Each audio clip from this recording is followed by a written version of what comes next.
All right, and I had kind of brought this up yesterday.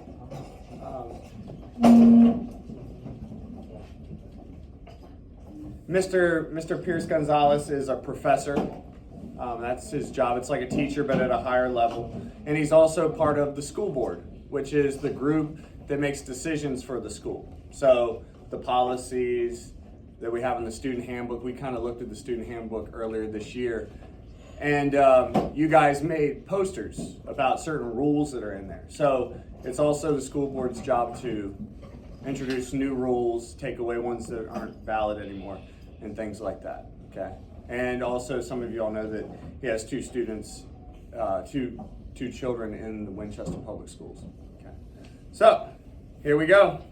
First question, did you ever get a referral in school? One time. I don't even remember what it was. Oh, it was, we had a substitute teacher. It was in high school, and he was very young. And he was just kind of letting us joke with him and stuff like that. And so I was sitting in the back or off to the side like you guys are over here.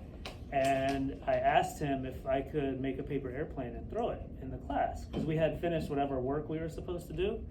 And he said, yeah, you can do that. I don't care or whatever. So I made a paper airplane to impress all my friends because they didn't know how to make paper airplanes. And the ones I know how to make will do like a loop-de-loop. You know what I'm saying? You throw it and it does a big loop. And so he was up at the board writing something and I was all the way in the back and I threw it and it did a big loop in the class and then it like went and it hit the board kind of next to him. And he wrote me up for a referral that I threw an airplane in the class. And I told the principal or the assistant principal, I was like, he told me that I could. I asked him and he told me that I could. But yeah, that was my one and only referral when I was in high school. Not bad. Paper plane. And tell us about your childhood, where you grew up. My childhood, I was born in Japan. And the reason for that is because my dad was in the Navy. And so does anybody have a dad or a mom in the military service? Nobody? Okay, well when that you have an uncle, so you might know when you serve in the military, they tell you where you're gonna live. And it usually lasts for 2 or 3 years. It's called being stationed somewhere. So my dad was always being stationed somewhere. And so wherever they told him to be stationed, that's where we moved. So my childhood, I didn't really have a hometown. I never grew up anywhere because every 2 or 3 years we moved. Some of you guys probably have lived in Winchester your whole life. My kids have lived in Winchester their whole lives. That's all that they know. I lived in Texas and Florida, in different parts of Virginia, like I said, Japan. So we moved around a lot, and I was always kind of jealous when we would get to a new place because I was a new kid in school. I didn't mind being a new kid in school, but I was jealous because when I walked into the door, everybody had their friends already, and I didn't have any friends, the first day. Eventually, I made friends. I was pretty good at making friends, but anyway, so now I live in Winchester, and I've lived here longer than I've ever lived anywhere in my life, so now I kind of consider like Winchester my hometown. All right. Yeah. And who in here has actually been in multiple schools, like you've lived in multiple places? Okay, so y'all can probably relate. Y'all know how that is. All right. Yeah. All right.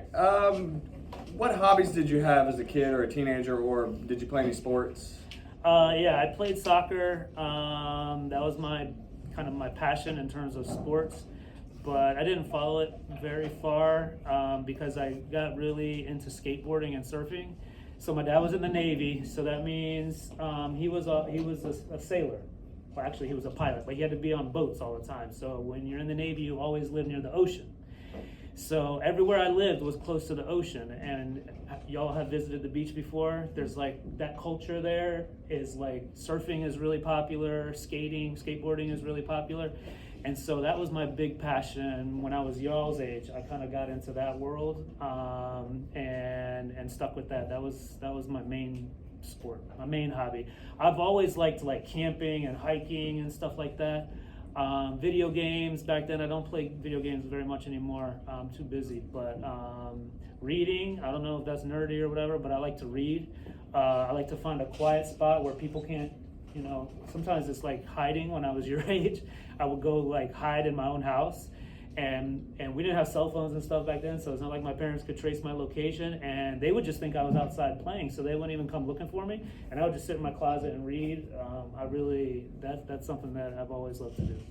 Are there any books that stick out that you're like pivotal, and that you can honestly, not until I got to college. I like scary books growing up, like fiction, just like a good ghost story type of scary book is what I like the most. But it was when I got to college when I read a book that was written by a Mexican-American author, and that was the first time. I know you have some Spanish speakers in this room. Fue la primera vez que leí algo escrito por una persona latina, and that was the first time I'd ever read something written by somebody who's Latin. And so that was my pivot. It was called Hunger of Memory, and the author is Richard Rodriguez. And I was reading, and I was like, I had no idea people like me wrote, books that I could go to the library, or I could go to a bookstore and buy it or check it out. And so that's what really kind of got me following the career path that I chose to follow, was that book. And with our students, we have a lot of Spanish speakers within, so they kind of feel at home. But did you ever feel like you're on the outside because there weren't a lot of other students speaking Spanish, or did you have that? Yeah. No, I kind of wish I came up now with you guys, because there's a lot more Spanish speakers now, obviously. When I was coming up, I can count on one hand the number of Spanish speakers. There was a Puerto Rican guy, there was a Venezuelan woman, there was another Puerto Rican guy, there was a Mexican dude, and there was me. And that was it in my high school. And we kind of all found each other, and we didn't only hang out with each other, we hung out with everybody. But there was something about being with them. Every once in a while we would hang out together, and it was cool. But now, like, there's a lot more diversity now. Absolutely. Yeah. And I talk to my students about discipline, like doing things you really don't want to do, but you know it's good for you. Can you think about any things that you really didn't want to do early on in your teenage years and stuff like that ended up being good for you and that you struggled with? Or obviously the academics, the school, you're at an age right now where you have to learn and read what the school board and the teachers tell you have to learn and read. And I remember not loving that. Certain classes I found kind of boring. That's normal. Everybody does that, I think. But it wasn't until I got into college and then later. So if you go to college and you graduate, if you want to continue on with your education, you go to graduate school. It wasn't until I got to graduate school where I started learning and reading the stuff that mattered to me. I got to pick and choose what I studied, pretty much. But there were times when I was like, man, I just don't want to write this paper, or I don't want to read this novel that doesn't interest me, or I don't want to study this history lesson, or whatever it happens to be. Maybe it's a civics class.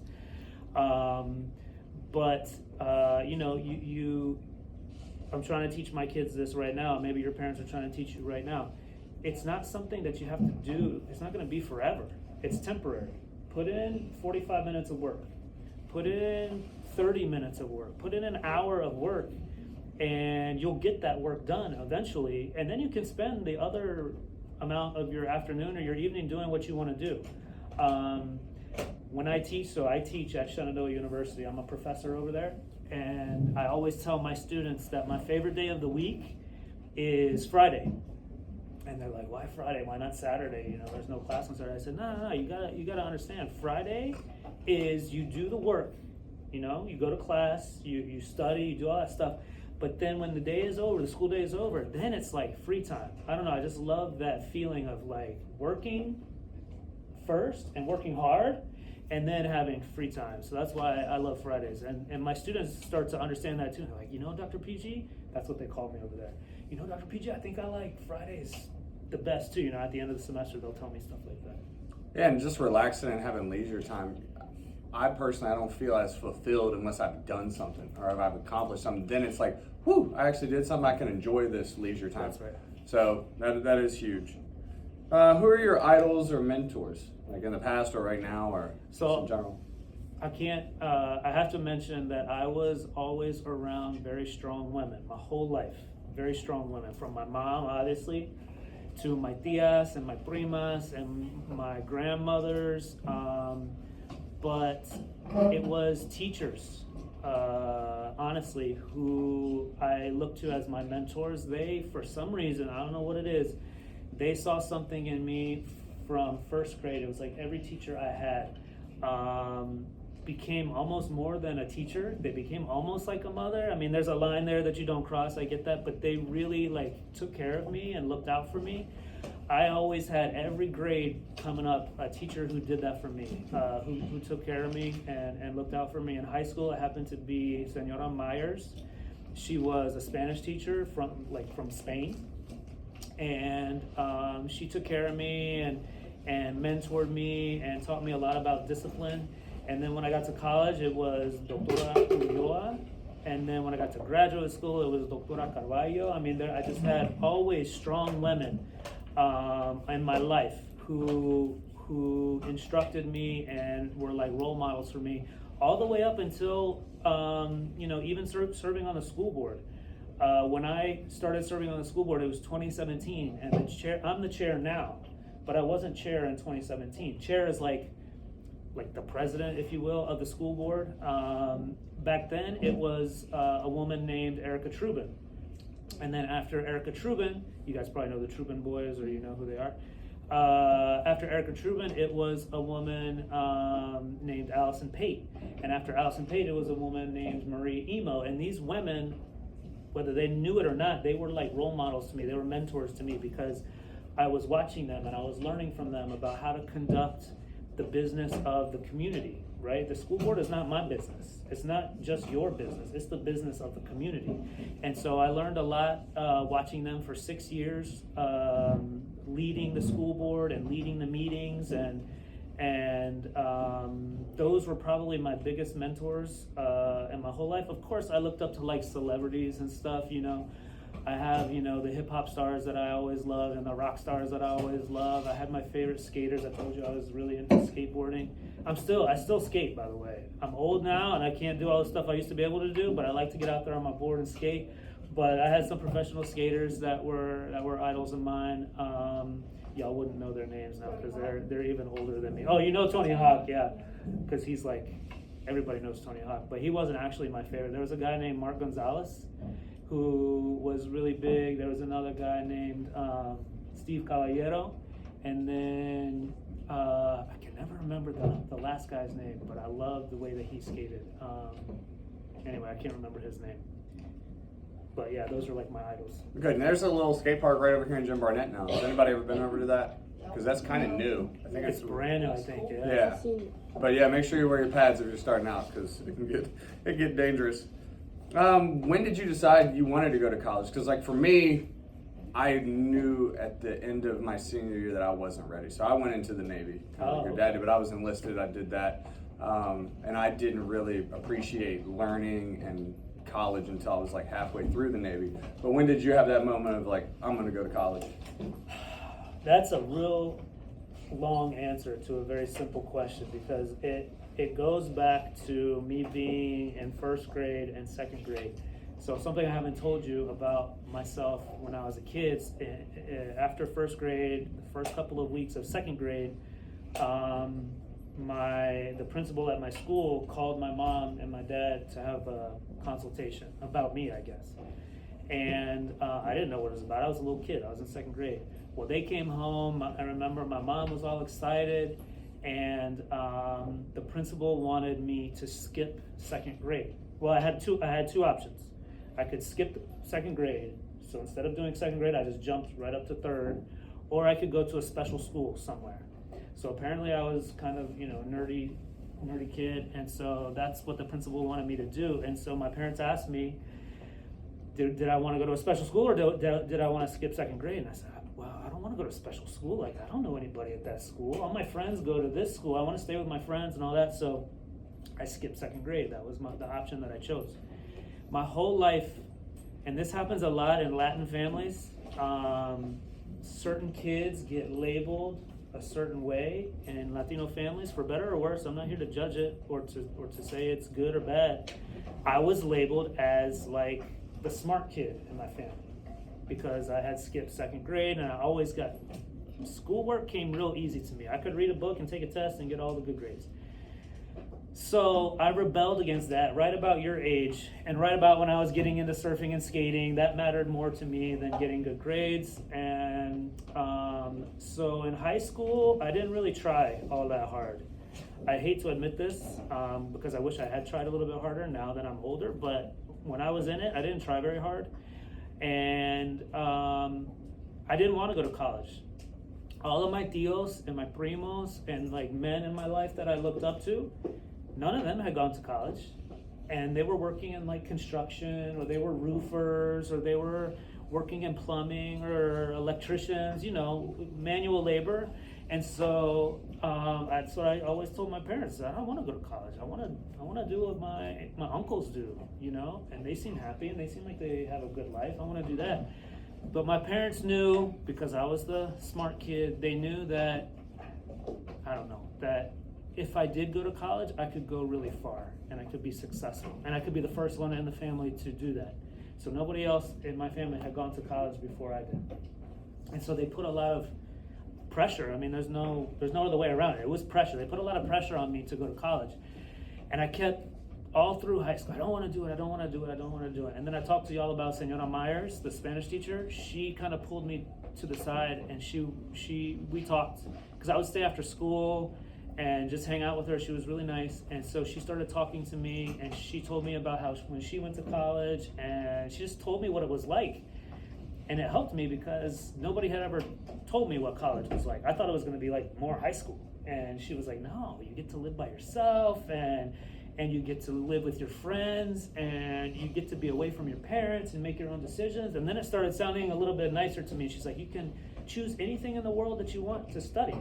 You don't have to study what the school says you have to study. You get to choose what you want to study. And so I was like, that actually sounds kind of cool. So it was 12th grade, actually, that I decided to lean into the idea of going to college. My parents always, they'll tell you, we knew he was going to go to college. But I tried very, very hard not to go to college. But it was in 12th grade with Senora Myers that I decided to do it.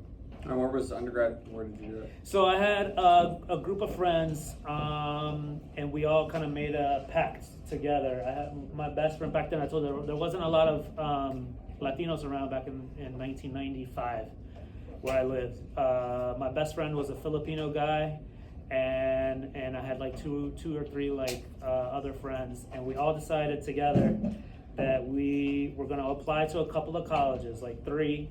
And whichever one we all got into, that was the one we were gonna go to, because we wanted to like remain friends through college.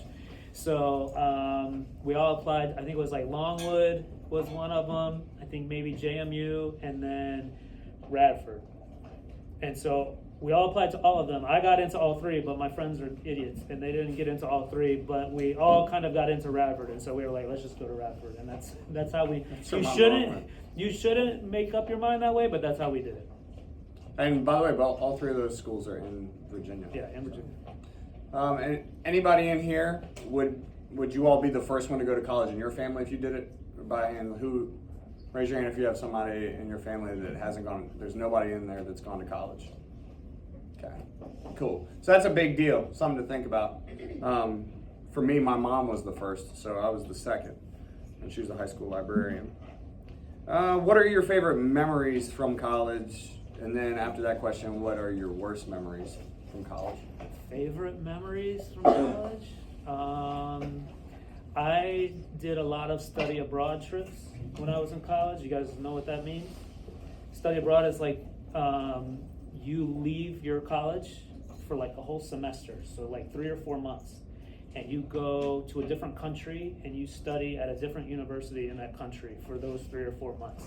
I did, I think 3 different study abroad trips. I went to Costa Rica for 1 semester, and then I went to Spain for another semester, and then I went to a different part of Spain for the 3rd time. Because there's just things that you learn on a study abroad trip that you can't you can't learn that in a classroom. It's just a completely different world when you get on a plane and you fly somewhere, you meet new people and try new foods and all that kind of stuff. The worst part about college, let me think. What was the worst part about college? Honestly, okay, so y'all already know I'm really nerdy. I graduated college in 3 years. Usually it takes 4 years to graduate college. That's typical. So I had to leave college while all of my friends stayed there. And I went to graduate school in another state, 8 hours away. And that was really hard because I didn't know anybody over here. These were my friends that I went to high school with, and then we all went to college together. And they're still back there at that college, and I went over here to graduate school. That was tough, that first or second year of graduate school. But like I said, I always moved around when I was little, so I make friends pretty easily. So, after a year over here, I had a bunch of friends and a new life and stuff like that. And so it got easier, but that first year was tough because I left all my friends behind. Why did you choose Winchester as the place to become a professor? Because you've been a professor for quite some time now, yes. Right here in Winchester. So when I was finishing my doctorate degree, my PhD, it came to be the time for me to leave graduate school. Like you leave high school after you graduate, you leave college after you graduate. I was graduating from graduate school. It's time for me to leave.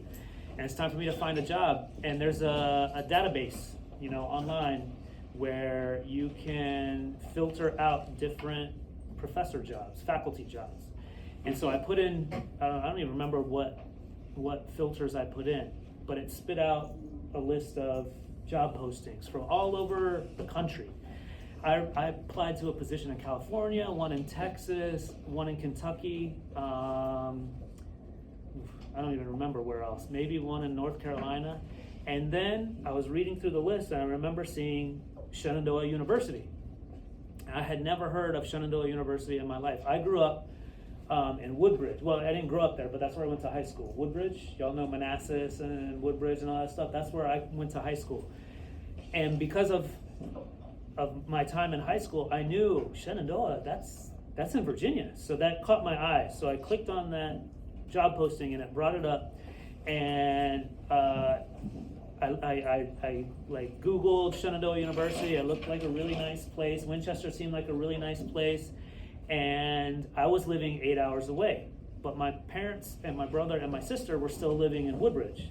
So I was like, it might be nice to come back to Virginia because I'm the only family member that lives so far away. When there's birthday parties or Thanksgiving or even just like a Friday night and all my family was getting together, I was the one who was 8 hours away. So they would call me on the phone and I would have to talk to them that way. I was like, it might be nice to actually be back in Virginia. I could hang out, I could be at the family functions again. So I applied for the job and they flew me out here to Winchester, and the first thing I remember, I had never been to Winchester before, the first thing I remember was how beautiful it was. In the valley with the mountains and just like all of these, rolling hills. You can see the mountains from here. I just remember thinking, man, that's a really beautiful place. If they hire me, I might actually think about, or if they offer me the job, I might actually think about taking it because this is a nice place. And so sure enough, a week later after my interview, I flew back to where I was living at the time in graduate school. And they called me from Shenandoah University and offered me the job. And I had 2 job offers. This one at Shenandoah, and I had a job offer at the University of Cincinnati.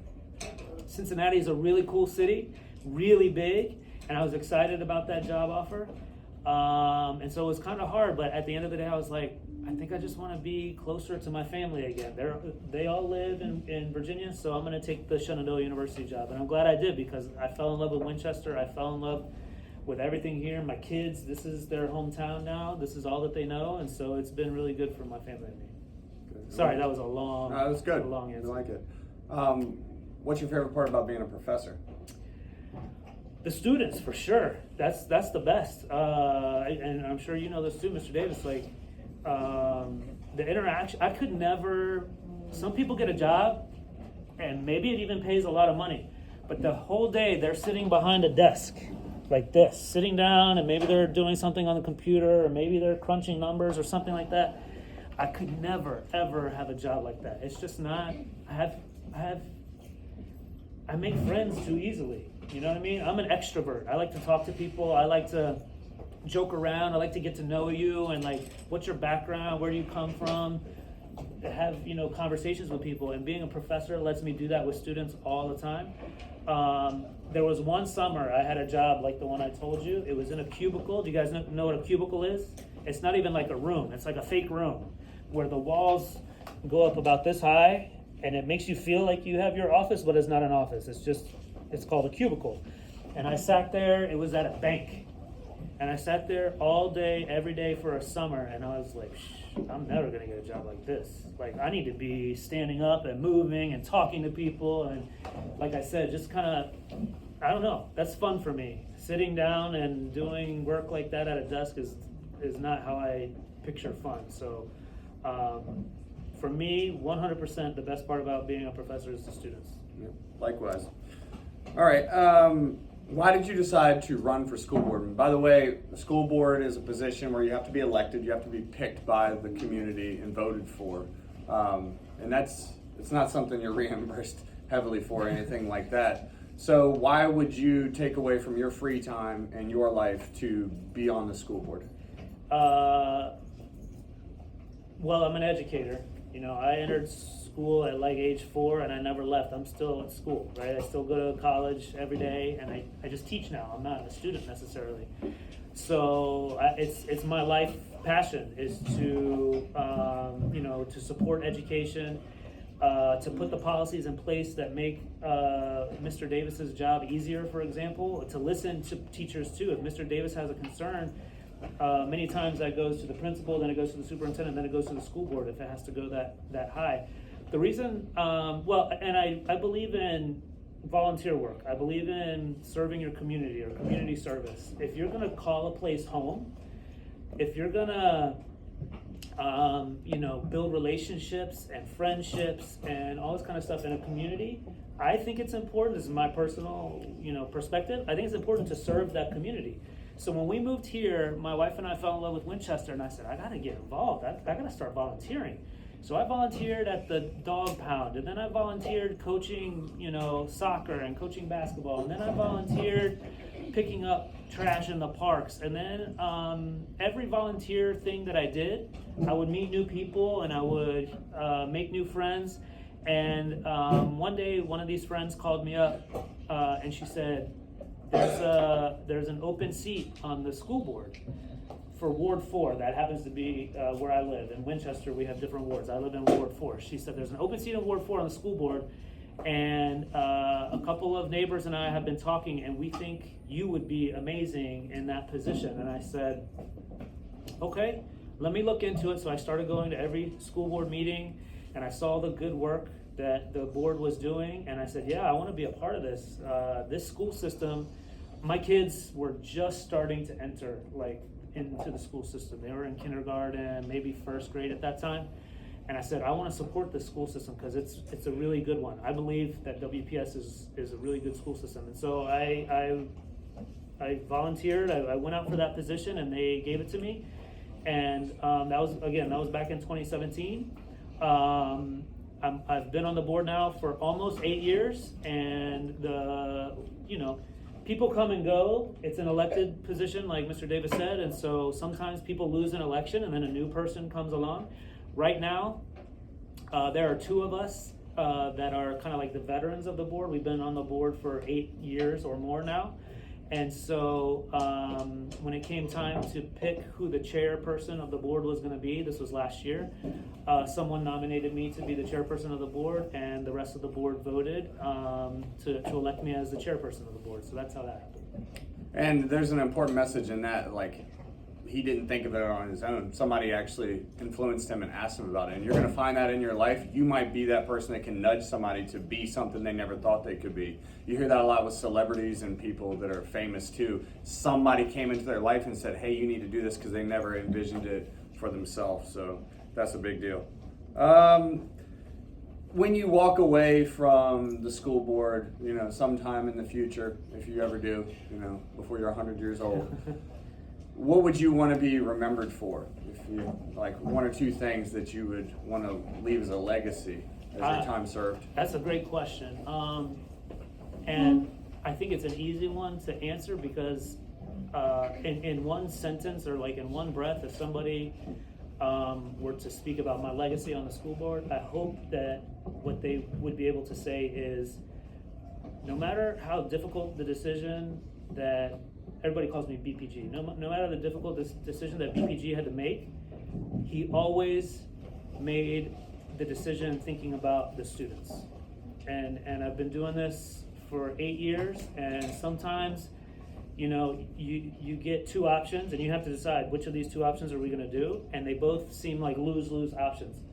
But I have always tried to say to myself, well, one of these has got to be better for the students. If there are two different options, one of them's got to be a little bit better than the other one for the students. And that has always been true in my experience. And so I just choose that one. If it's better for the students, then that makes my choice very easy. And so I would hope that that would be my legacy. Yes, we've built schools. We built the Shahada Center over at Hanley. We built the new John Kerr. We built the Douglas, the new central offices. We've implemented some new programs. We've gotten rid of old programs. We've done a lot of good. Our test scores right now are amazing. We just had a report. All of our schools are accredited right now for the first time since I've ever been on the board. And so you guys are doing your job too. You're learning very well, and that makes me happy, and it makes me happy because I know that teachers like Mr. Davis are doing their job. So there's a lot for me to be proud of, but I think if I have to nail down a legacy, it would be that. He always thought about what was best for the students, and that is what guided his decision making. Good. And on that too, you mentioned like adversity. There are some challenging things that you go through. As a human being, when you are presented with something tough or difficult, what gets you through and what keeps you motivated? My family, for sure.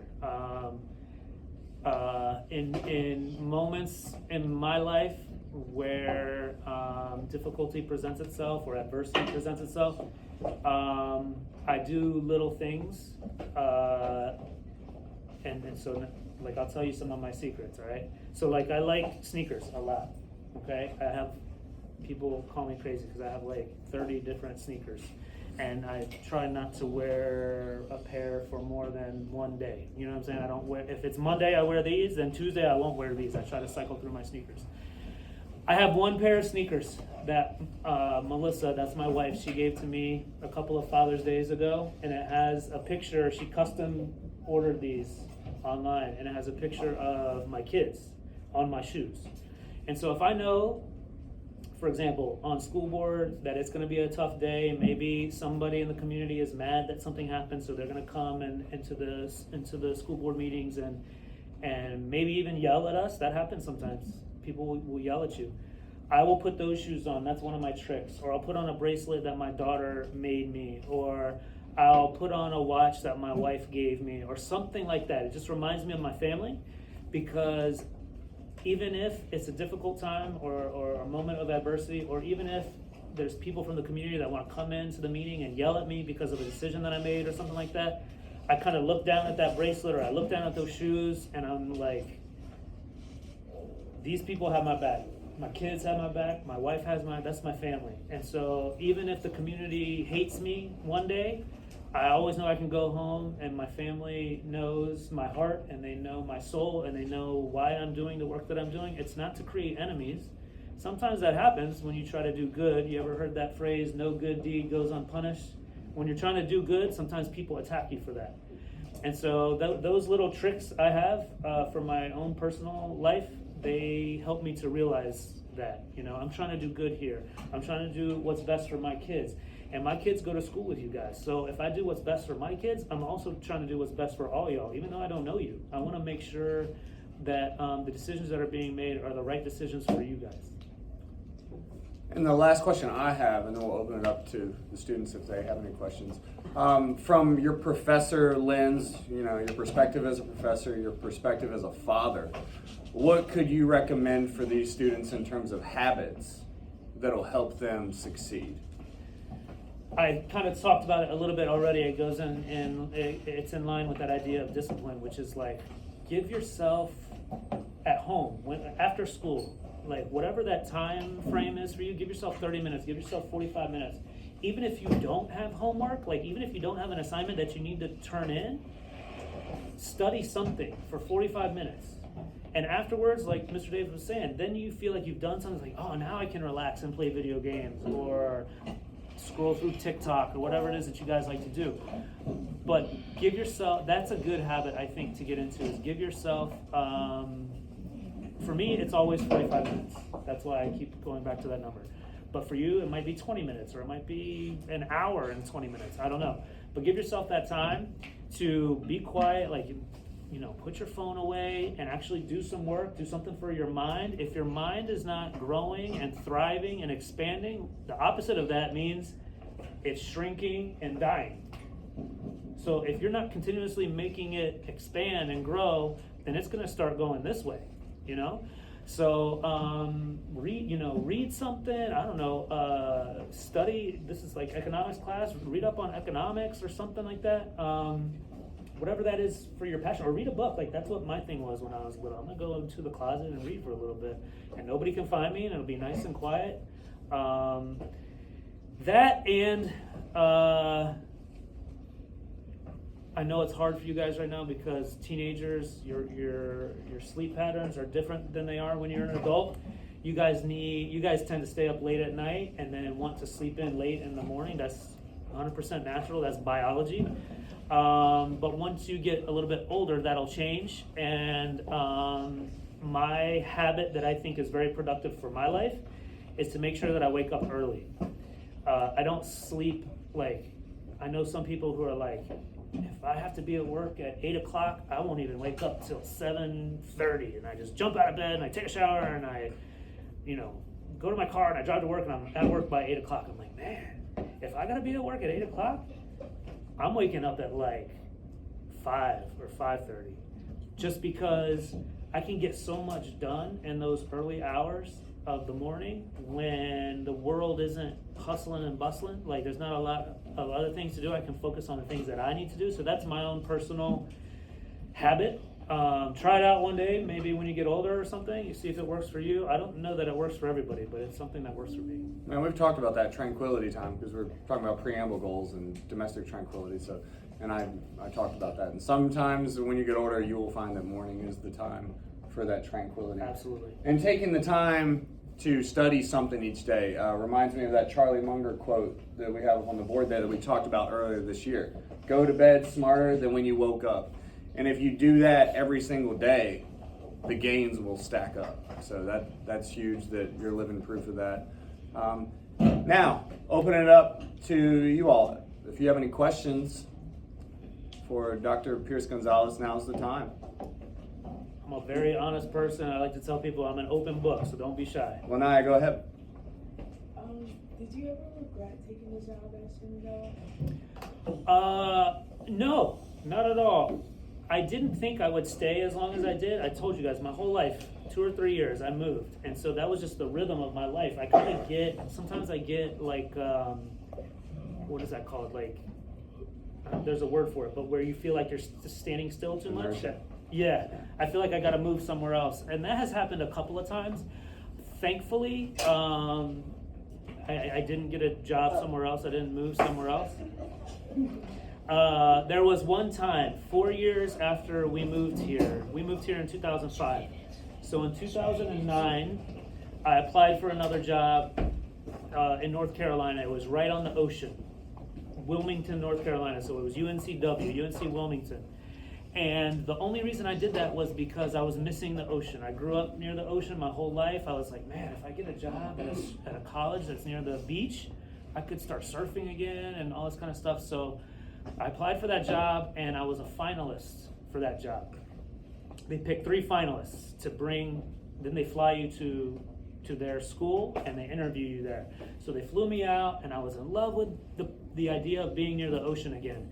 And I came home, and my wife and I were already like online looking for houses in Wilmington and stuff like this. Well, it turns out that they didn't offer the job to me. So there's 3 of us. I was number 2. They offered the job to somebody else who actually happens to be my friend. The professor that actually took the job is my friend. And so I was very happy that she was offered the job. And at first I was like, man, that kind of sucks. Like, it would have been nice to live near the ocean again. And then I started talking about it with my wife. And I said, but honestly, I feel like weight has been taken off my shoulders because I love it here. I love Shenandoah. I love Winchester. I love Winchester Public Schools. I love, the community here, the size of Winchester, all of it. So in the end, I feel like it was a blessing in disguise that I wasn't offered that job because it meant that I got to stay here. And I've loved being in Winchester. I've loved being at Shenandoah University. And we've talked about that too. Your career can be a lot like a tree. If you stay in one spot, you can grow and really make some deep, deep connections and really do some good. Whereas if you move somewhere, it's kind of like starting the growth of that tree over again. So it looks like we have 2 minutes left. So Ileana, you can go ahead and get us our last question. How many languages do you speak? Because you said that you went to a lot of different places. So how many languages did you learn? I speak Spanish and English both perfectly, fluently. And I can get by in French because when I went to college, I studied French. I already knew Spanish and English. And so I took a language in college, and the language I chose was French. Je parle un peu de français. Anybody in here speak any French? I can get by. I don't speak it really, really well. And then Portuguese I can read, but I don't speak Portuguese really well. Portuguese and Spanish are very similar, and so if you just learn a couple of things about Portuguese, you can actually read it. Speaking it is a different story, but I can read Portuguese. Yeah, go ahead. How did I learn Spanish? So my mom is Mexican American. She's not from, so here's a little history lesson. My family is from South Texas. Texas used to be Mexico. There was a war, the United States won, and Texas became part of the United States after that war. But there were Mexican families living there that whole time, and so that's where my family comes from, Corpus Christi, Texas. And so just by virtue, my mom, speaking to us when we were little, I still speak to her sometimes in Spanish. We lost it a little bit over the years, because she's fluent in English too. Man, I wish I could hang out with y'all. Yeah, Hey, there's lots of questions. It's a good group. Yeah. Yeah, go ahead. And hey, Lenny, do you? Game? Do I turn it off? Like video game or like? I told you I don't play video games anymore.